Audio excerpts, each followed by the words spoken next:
పురం కటారిపాలెం మత్స్యకర గ్రామాల్లో మళ్లీ ఉద్రిక్తత వాతావరణం నెలకొంది.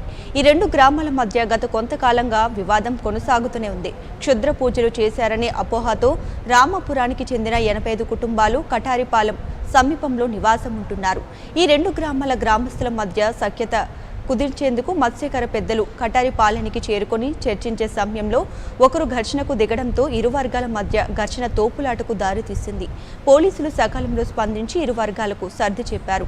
ఈ ఘర్షణలో ఇరువురికి స్వల్ప గాయాలయ్యాయి. ఇక ఘటనా స్థలానికి చేరుకున్న పోలీసులు ఇలాంటి ఘటనలు పునరావృతం కాకుండా రామపురం కటారిపాలెం గ్రామాల్లో పికెటింగ్ ఏర్పాటు చేశారు.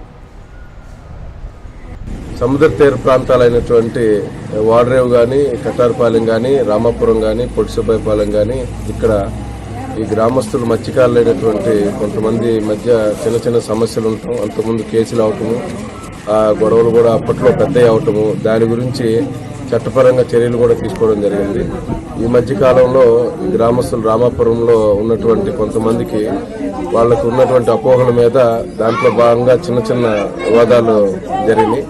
దాని గురించి కటారిపాలెము, రామాపురము వీళ్ళకి సంబంధించి ఏమైనా ఇటువంటి గొడవలు ఏమైనా జరుగుతాయనే ఉద్దేశంతో ముందస్తుగా చీరాల రూరల్ పోలీసు మరియు వేటపాలెం పోలీసు సిబ్బందితో అందరితోనూ మరియు ఎటువంటి అవాంఛనీయ సంఘటనలు జరగకుండా